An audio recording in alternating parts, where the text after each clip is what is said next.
Hello, everyone. Thank you for tuning in to Rise Above TV, where we are empowering humanity and supporting unity. You're watching P3, the place where we feature individuals who have tapped into their power, passion, and purpose. I'm your host, Janie Terrazas, and today I'm very grateful and excited to have one of my near and dear friends, Ginger Cottrell. She's a mompreneur extraordinaire. I'm really looking forward to you guys hearing a little bit about her story and what she does and what power, passion, and purpose mean to her. Thank you so much for being with us today, Ginger.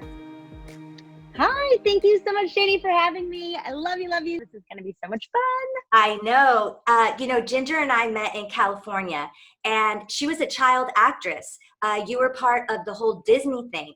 You had that life, and now you have such a different life, and you're a businesswoman, and you really have figured out how to combine all of your passions and interests and talents and sort of forge them together into doing what you're doing now. So I would love for you to start with just your life in California and as a kid, because I know a lot of people are interested in acting and singing and getting into the entertainment industry.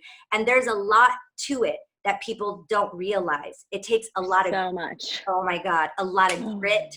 And it really makes you build a thick skin. And if you don't have a thick skin, you're not going to last. You're not really, it's about resilience in that business. You have to be so resilient. The rejection is just brutal. And it's constant, and you have to really be able to be strong enough to get through that without being too damaged at the end of it. It really is like, it's crazy. So my story, when I was a child, my family moved to California because I had an uncle who became a famous comedian, Sam Kinison, and my dad had moved out and was managing his career. And so my mom got me in acting when I was 5 years old and had me, up in Mattel in the Barbie world and all the stuff. And then she ended up buying a live theater. So I was really fortunate that I grew up with a family that was really in the entertainment business as well. So I got to see kind of all sides of it. And my mom and dad owned a live theater. So I really got to hone my craft on stage and musical theater and have a lot of fun with that. And then obviously television is where you want to be. That's where you're going to have all the, the fame, the fortune, what you think when you're little, when you think it looks like this glamorous life. And then you get into it and you realize, oh shit. So I was on Disney. I did a Nickelodeon pilot. I did tons of stuff growing up, and I was on a soap opera. And then I turned 18, and then the pool of people that I'm up against even got bigger, and all of these people now are coming from different states, and everybody wants to be part of it. It was like, okay, holy cow, now I'm starting basically all over in the business is what it felt like. And again, the rejection, and then the things of the body shaming and oh, well, your nose is a little off, or oh, you need the bigger boobs, or all this. And it just became really crazy. And you have to just, like you said, have a thick skin and get through it. And at the end of it, some people don't come out okay from it. Some people really can't process that. They can't work through it. Fortunately, because I was raised, with a strong faith and a strong confidence in myself, and always being able to kind of come back to that center. I realized when I was done with the business, I was done, but it took me a long time to get there. Yeah, I was able to kind of, through my faith and my family, just really stay strong and, kind of fight for who I was, and without losing myself in the crazy madness of Hollywood. I'm not saying people shouldn't do it, absolutely, but you have to know yourself, because it's very easy in that business to get lost and have people telling you who you are and not being true to yourself. So then I think I was like 24 years old. I didn't know really where I fit in the business anymore, what roles I should be doing. I was kind of trying to reinvent myself. And my mom got diagnosed with breast cancer. And so that to me took on a whole another thing. Then that's like, holy crap, I might lose my mom. Then it's like then you look at life in a whole different way. And I was going to things with my mom where they did not like, it's like little beauty groups where they were trying to teach cancer patients how to do their makeup, how to do hair, how to style their wigs. And so I went with my mom to one of the things, and I'm going to cry telling you about it. It was so heartbreaking because the woman walked in and just like dumped a box of makeup and a bunch of wigs on a table and was like, here you go, here's some free stuff. I'm volunteering my time. I'm just going to sit here over this desk and like have fun. And I was like, oh my gosh, no. Like, these women are here, they're vulnerable, they want to be helped. So immediately I get up and I start grabbing makeup and I'm putting makeup on everybody and I'm styling their hair and I'm doing the whole thing. And I'm like, okay, no, because this isn't okay. My mom needs to feel beautiful no matter what she's going through. And there was something that I connect to, that I saw, that I was like, oh my gosh, this little bit of makeup, this little bit of like hair change built their confidence. And it just, I was like, holy cow. And I started finding a new passion in life. And immediately I went to school and I got my makeup certification, became a makeup artist, went then back and got my esthetician license.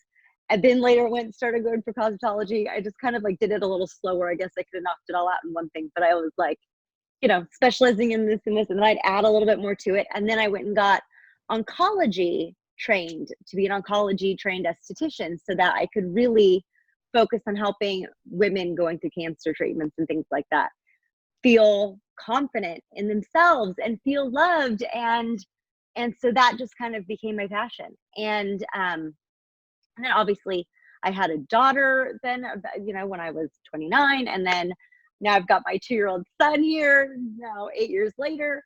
And then that obviously when you become a mom, that kind of takes on a whole nother sense of love and responsibility and just wanting to help people, it just like opened up my world throughout this journey. So now really I just focus on helping women feel confident in their own skin, helping them feel confident through beauty, through makeup, through some eyelashes, through whatever it is, through clothing, whatever I can do to help women really feel confident in their own skin. That is truly like my passion. That's where I'm at right now. Obviously, I'm a mother. That's my passion too. I'm not saying I love my kids, but what I do kind of for myself to keep myself centered, because I am a stay-at-home mom now. My husband, we got married almost 3 years ago. It'll be 3 years ago in August.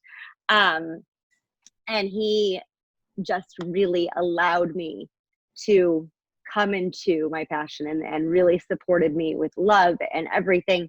And when we decided to move to Texas from California for our family, it was definitely so that we could give them what we felt would be a better life, a better way to be raised, where I could be at home with the kids and I could focus on my passion and not have to worry about all of the other craziness that goes on.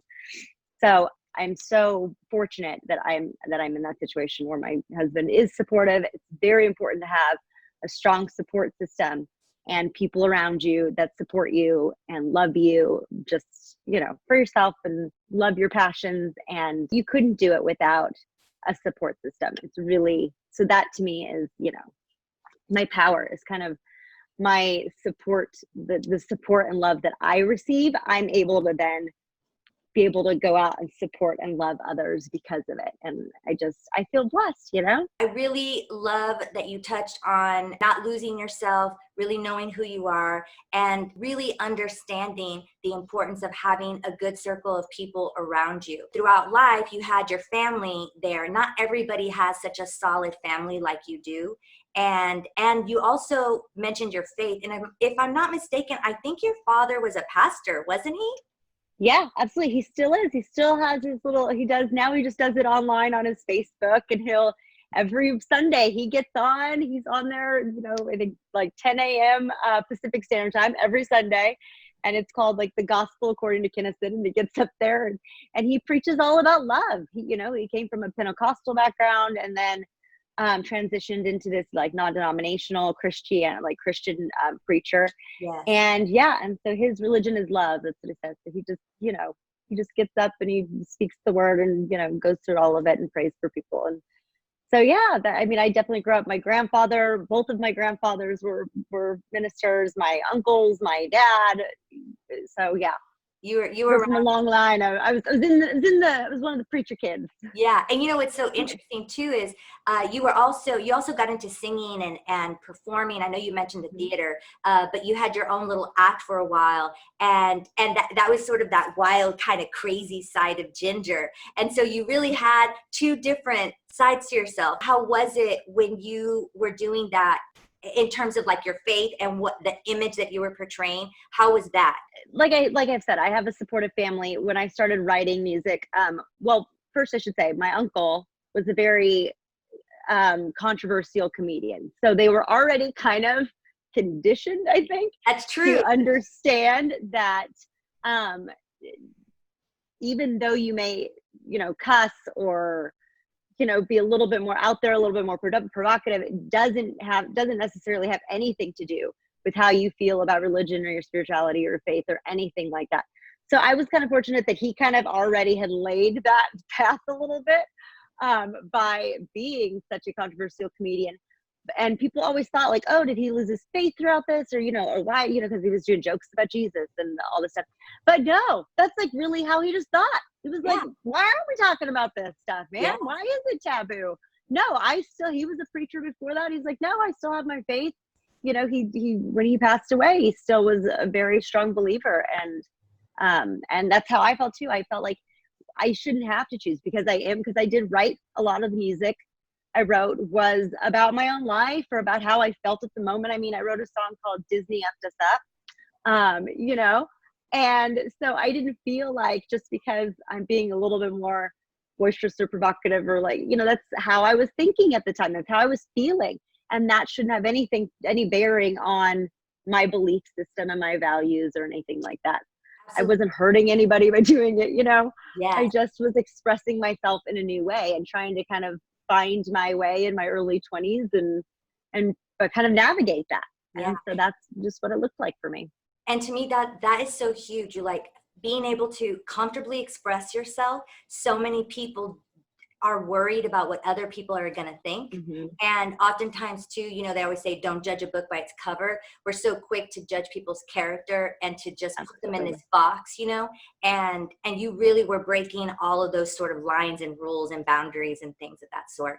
I also think it's really admirable. And I did not know that you really went as far as going into studying how to do makeup when you were talking about oncology. And I didn't know that was even a thing. So that's really beautiful too, that you innately, I always feel like nothing in our life is an accident. And although your mom had to go through that fight and you were there by her side, that sort of took you off a different path and then led you into this other area that was really calling you. And so tell me a little bit about the work that you do with women now and makeup and all that you've got going on in that area. Okay, so first I want to say for everybody out there, my mom is a cancer survivor. So it all ended well. She's a breast cancer survivor, I think going on, almost 10 years now, I think maybe 11 years. So yeah, she's doing good. She also volunteers with cancer patients as well. So what it looks like for me now. So it's a little bit different before we went through this COVID, the pandemic, all of this crazy stuff. And when I was in California, I actually had my own esthetician spot.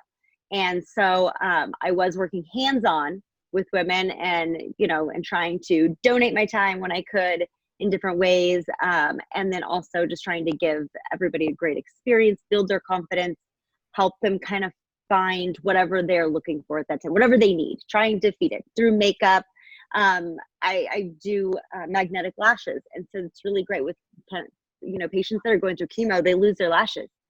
And so I mean, just for them to be able to put on lashes and feel some sense of normality through all of that, trying to navigate, is really, really important. They need that. So now through the pandemic, everything's online, obviously. So I do my videos or I'll Zoom with people to show them how to put on different makeup applications. I do online color matches where I can help them, if they have anything going on with their skin or anything like that, where I can help them cover it with makeup if they have, blotches or dark circles from chemo or or even just regular women, just moms that are just tired and we got some bags under our eyes, everybody, and not like, all of the women. I want everyone to feel beautiful because they should. Every woman should. Every woman is beautiful. So if I can just help them build a little bit more confidence, teach them a couple little techniques, little tricks, and that make them feel good about themselves, and give them, so to me, like when I have a little bit of alone time, which is, maybe 5 or 10 minutes to put on my makeup, I take that time. And so I want to be doing fun little things. I want to be doing like, especially I'm like shut in. So now I'm like, oh, I can do some big, crazy, whatever eye makeup I want because nobody's going to see it at home. But it's a way that I get to like kind of feel a little bit normal through all of this and have a little bit of alone time, a little something that's just for me. Mm-hmm. Even though my daughter's like constantly, she's like in it too. She's like doing all of her makeup. But I've seen her join you in some of the little tutorial videos and stuff, and I think it's hilarious. She loves to do her own. She's like, Mom, you can't be on. I have to go live by myself. I have to show them my makeup. I'm like, okay. She's so funny. She watches me. She's just like, do. And she's like really good for like a 8-year-old. I'm like, she's so good. Mom, tell me well. So, I like to still, I guess it's like that. Like she likes to play with makeup and doesn't care what it looks like as long as she gets to play and put herself out there. So I guess just getting a little bit of alone time to me is getting to play like I'm the 8-year-old kid where I get to just play with makeup and have fun and, or get a little spa time and hide away. So obviously as a mom of 2, you don't get a lot of alone time, especially with the 2-year-old. He's like just attached to me like a little succubus. He's just like, bloop. I'm like, hi, little sloth that I can't. Yeah, he's like a koala. Right there. I'm like, yeah. And so you don't get a lot of alone time. Most of what I do, it's like 15 minutes before I go to bed where I'm like, okay, I get to wash my face. Namaste in the bathroom. Yay. And I'm like, okay, I got my little essential oils working. And then I like to have really nice, beautiful, lovely ingredients. And I like to just like pamper myself a little bit, especially at the end of the night right before I go to bed, because I'm like all wound up because I'm like, now it's like adult time. Woo, my kids are in bed. I'm like, but I'm so tired. I'm like, okay, I can have the wine and I can do a face mask and I can hide in the bathroom with some essential oils, like, Yeah. So I just try to find little pieces of my day where I'm like, or if Finn falls asleep in the car and I'm like driving, I'm like, oh, okay, I'm gonna swing through Starbucks while he's sleeping in the car, and swing through Starbucks while he's in his car seat, pull up in my driveway. I'm like, I'm just gonna sit here in the driveway with the Starbucks. I'm just gonna look at my Instagram. Like, I'm just gonna be for a moment, let him sleep. And yeah, I'm in the car, and it's like 20 minutes in the car that I'm just sitting there, but it's like silence for 20 minutes, and I'm like, and I've got my Starbucks, and I'm just like, it's all good. Yeah. So I trying to navigate that and helping other women find ways to, we do as women, we need a little bit of alone time, or not alone time, but a little time that is focused on something that we love or something that we need to fuel our bodies so that we can keep on going as a mom. Exactly. And, I love, there was a couple of things that you said earlier. You used the word play. And that's one of the things I've always loved about you is that you're a very playful, silly person. And oftentimes adults, they lose sight of that. They disconnect from that. And I never even thought how doing makeup would be a way to play for you. That is playtime. And it's also a way for you to express yourself. So you were saying, I get to do this bold, crazy makeup. And that's another thing. I love the word bold. You've always been a very bold person. And of course, that boldness is going to come and bleed into all things that you do in life, including motherhood and your business and everything else. So expressing self, finding that quiet downtime. You also mentioned the word silence. We live in a very loud, busy world with, even our thoughts sometimes, could be loud. And then you've got, if you have children, you're always hearing them, blah, blah, blah, blah, blah. And there's beauty in silence. That's why it's so nice to go out in nature sometimes, or just disconnect from your gadgets. And like you said, even if it's just 15 minutes before you go to bed, I love that you mentioned that, because rituals are really important. And people think rituals are like this sacred thing, but really sacredness is loving self. That is sacred. And that's a big part of like my message. It's like, what is self-love? What is self-care? It looks different for everybody depending on your lifestyle and your schedules and things like that, but you've managed to discover and find what that is for you, and then you honor it consistently. And I also think it's really beautiful. I want to give a shout out to your husband and all those men out there and or wives that support their husbands that are entrepreneurs and that do sort of think outside the box, and they're not trying to conform you in any way. He gives you the space to be, just to be you. And he loves, I've been around the both of you guys, and the way he looks at you is just so sweet, and everybody should be looked at that way. So having healthy relationships, having healthy friendships, you mentioned earlier about that support team, we need to be able to discern wisely, and that alone, choosing to exit out of toxic relationships, because you and I both were in an unhealthy relationship, and you went through a lot in that partnership. Actually, it wasn't really a partnership, and that's another word too, right? Because there's relationship and partnership, and you're having a real REAL relationship with yourself, and you really got that really nice and strong and found what that was for you. You found a way to really love yourself, like yourself, enjoy yourself, and so when your husband came into your life, it was the right time for everything. You also have that altruistic humanitarian side to yourself. How do you feel like your children, because I feel like they pick up so much from what we do, not so much what we say. And so have you noticed those traits coming out in your daughter now? I have. She's exactly like me. Probably why we butt heads a little bit most of the time, but because she's loud and fun and outgoing and personable, and she wants to be out there in the world, making friends, helping people. She in her, like in school right now, or not now, we're not in school now, but when she was in school, her award that she got at the end of the year was class cheerleader, because she was always rooting for all of the other kids to do well, and always like giving them that kind of fun, like you can do it kind of thing. She's always been that way. She loves playing sports. She loves being on teams. She was on competition dance team. She's on competition cheer now. She wants to play softball now. She wants to do all of these team sports. She's a team player, and she likes to encourage other kids on the team. She wants everybody to do well. She always tells people when they're doing good, or they're so pretty, or she likes this or likes that.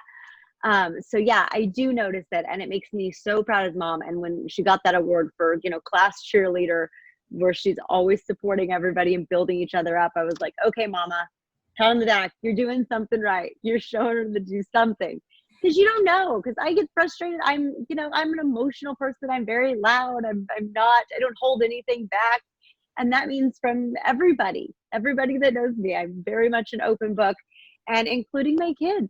So sometimes you're like, okay, am I too crazy for them? Am I doing everything right? You constantly are juggling with that. And so when you see that, you're like, okay, I'm doing something right. I'm raising decent human beings on the planet that are giving back and not just taking. And so it makes you feel good. Yeah, that's a big one, is teaching that ability to be able to give and to receive, because a lot of us are givers and we want to help. And then when it comes to giving to ourselves or having other people give to us, then we struggle. And some people are just takers, they don't give. So to me, that there's a balance in that. And I think that you ride that balance really beautifully. What's your ideal vision for you right now in terms of where you would like to see yourself in like 10 years in the field that you're in right now? Oh gosh, even thinking forward that far in advance to me right now is like a crazy concept, because with everything happening. And I would 10 years ago, I wouldn't have seen myself where I am right now. That's true. It's like, this is better than any vision that I would have imagined for myself 10 years ago. I didn't even know this kind of, like the relationship I have, the children I have, the life that I have now, that I'd be living in Texas. I mean, all of it is better than I could have ever imagined or hoped for myself 10 years ago.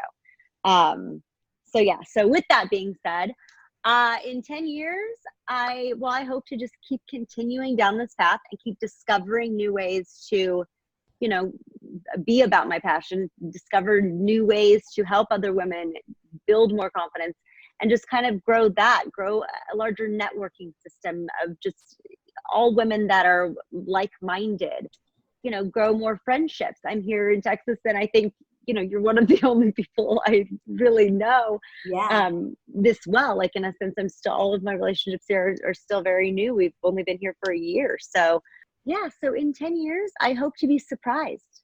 I hope to be surprised with even better things to come, with better things that I couldn't have imagined, just like I was this past 10 years. I was going to say, you gave me goosebumps, girl, when you said that. Literally, I still have them right now. There's something about, there's beauty and being flexible and also being open to whatever comes your way. You've been really good about, some people struggle with letting go of what they thought they wanted or what was supposed to happen. And life throws you curveballs and it puts you on a different path in a different direction. And sometimes people can get really down and depressed. Why do you think you're comfortable with change? You have like this enthusiasm and excitement for not knowing. I know it's crazy. I know that I would say probably for the majority of people, change, or especially big change, is scary. And I don't know, I think maybe because I did grow up in the business in the industry where you never knew what was going to happen. You really didn't. You never knew. You didn't know if you were going to get the job. Even if you got the job, you didn't know if you were going to get edited out, or if they weren't going to come through with the contract and hire someone else out from under you, which I've had happen. So it's like, you just never knew what to expect in that industry. You couldn't predict that. You couldn't predict what was next. You couldn't predict your next job. You couldn't.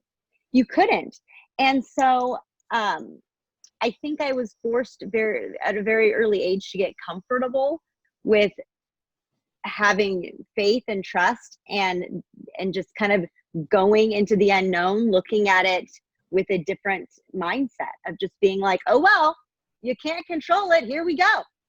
Let's just go along for the ride. Because, and I'm sure I saw myself when I was young, when I was in high school, I'm like, oh, I don't have to go to college. I'm gonna be famous. No big deal. I got this, And then obviously looking back, I'm like, oh, that was cute. That was real cute, Ginger. That was real. Whoa, yeah, great attitude. Great attitude to have. Hey, but look how things turn out. Not everybody is cut out for school, and so many people nowadays, you could pretty much build a business and become uber successful and not even have a college degree. I'm pretty sure that had I gone the college route, I'm pretty sure I would have only been there for the party. I don't think that I was really at that time in my life like, yes, let's learn, let's sit down. I'm like, I'm just struggling to get through high school and juggle the career I want. I think at that point I'd have been like, yeah, okay, I'm gonna be in a sorority for sure, and then I'm gonna party.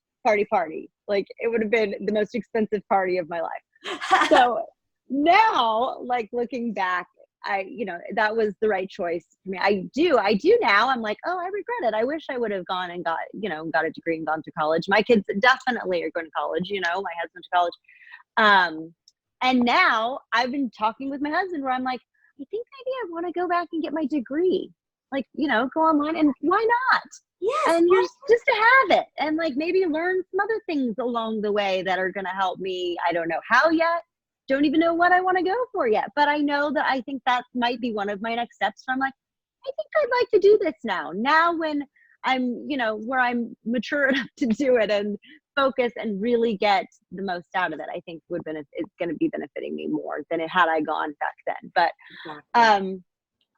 yeah, so change is just, I do embrace change. I actually enjoy it. When things get a little bit more, like when they start getting a little bit stagnant, or you start getting into like this, I'm like, okay, let's switch it up, guys. Let's switch it up. Let's do a little something else. Woo! Yes. What's next? So, I realize that for a lot of people, change can bring on a lot of anxiety, a lot of, discomfort. But I seriously, even if it's just like a little tiny thing that people change in their routine, I encourage people to go out and do it because it is exciting. and it brings in a different new energy, and it kind of like revitalizes you again. So I wish more people would embrace change and not be scared of it. And even being a little bit scared of it is kind of exciting too. Yes. I Yeah, know, because it's that adrenaline. It's that same sort of yeah. chemical rush that's going, and we're using our adrenaline to fuel us and to move forward. It's like we're leaning into that fear and that uncomfortability. But when you do it enough times, which you did because, like you said, the industry you were in, it built those brain fibers, the neural pathways necessary. And that's why the brain really is this muscle, you know, and there's different ways and different parts that we can build for ourselves to help us in different areas of life. And resilience and grit and not being afraid of change is highly beneficial for so many different reasons. Please let people know how they can contact you, because she has all these really cool videos that she posts and they're a lot of fun. So let them know how they can find you on social media. Absolutely. Thank you so much. Thank you again. If you're on Instagram, I'm at Love Beauty Rehab. Let's rehab your look, rehab your confidence, rehab your life. And then I do have a website as well that you can always get a hold of me through. It's just TheBeautyRehab.com. And then, Ginger Cottrell on Facebook. If you want to jump on the Facebook, let's be friends. You left us with a lot of really great pieces of advice and things for people to consider. Is there anything else that you would like to say before we wrap up this episode? I just want to tell everybody that I'm sending all of the love and all of the positive energy towards everyone watching. And I feel so honored that I get to sit here with you. I missed you.